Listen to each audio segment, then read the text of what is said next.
The road to African American voting rights was a winding path paved through resistance and a war waged by courageous advocates for freedom. At TheatreWorks Silicon Valley, they'll be presenting Fannie, the music and life of Fannie Lou Hammer, sharing the inspiring story of these activists. Joining me now is actor Greta Oglesby. Greta, thank you so much for joining us here on Live in the Bay. Thank you for having me. Yes, of course. I'm really excited to talk about this play coming to Silicon Valley. First and foremost, tell our viewers a little bit about what they can expect. Well, they can expect a really captivating story of this woman who was a warrior for not only civil rights, but voting rights and basically human rights. They can expect a lot of wonderful singing. There was a lot of she had a lot of civil rights and freedom songs in her speeches everywhere she went, and I don't think there was a place she went where she spoke and she didn't sing. So there's a lot of really uplifting music, and I'm sure everyone will leave singing 2 or 3 of those songs. They're just that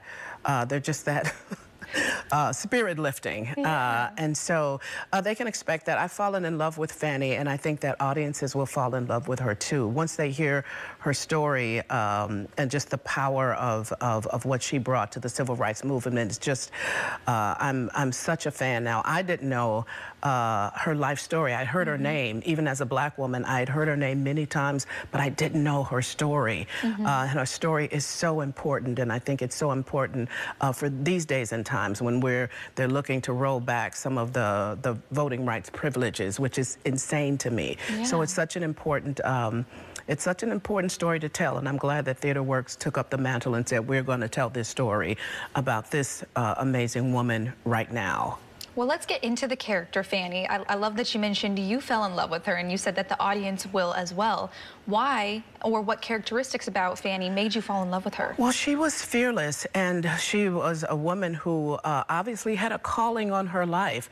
It wasn't easy work, working in civil rights, but she had a calling, and there was something about it that she loved.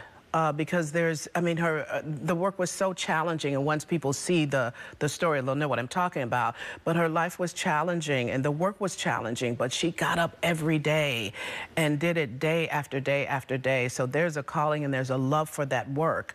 And I just think people will be so inspired by that alone. Just her fearlessness and her courageousness and her, you know, putting other people before her, really before her own life. You know, her life was threatened a lot, she and her family, but every day she put one foot in front of the other, and she kept the spirit alive, and she never stopped.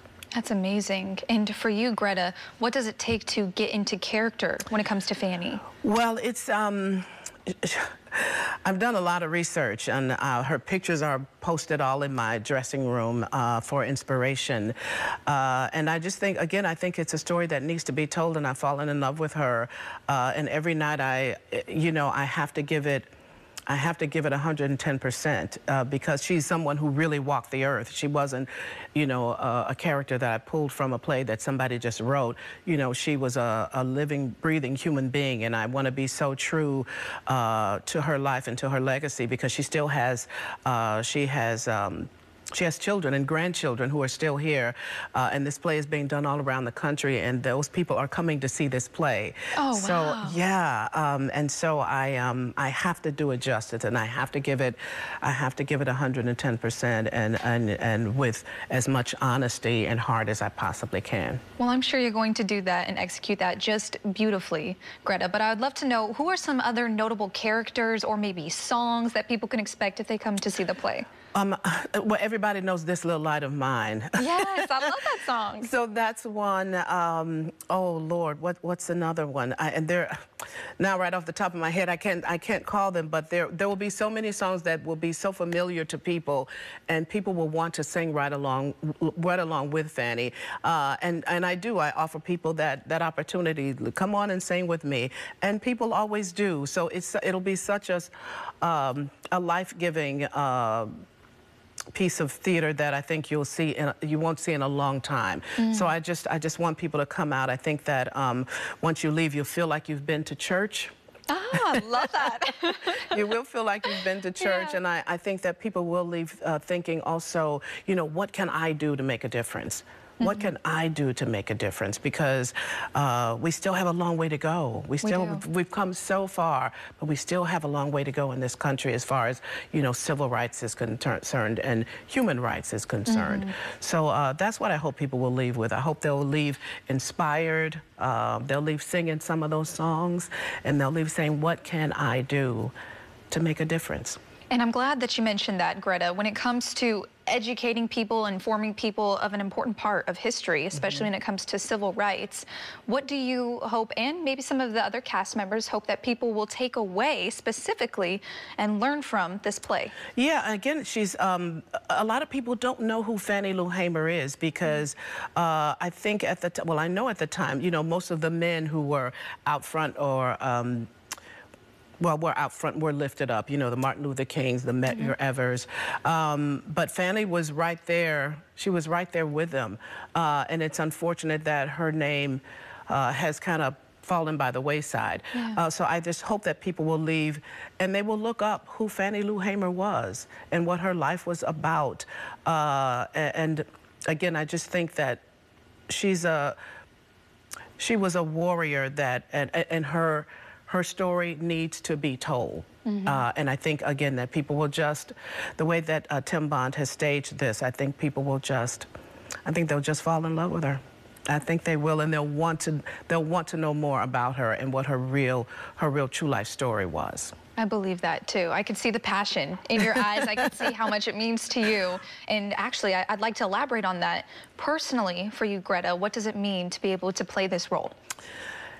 It's really an honor, and it's very humbling, you know, especially to play someone, like I said, who really lived. And I always want to, I want to get it right. I don't, you know, I don't want to portray her in a way that isn't true to who she was. So it means so much to me to honor her in this way.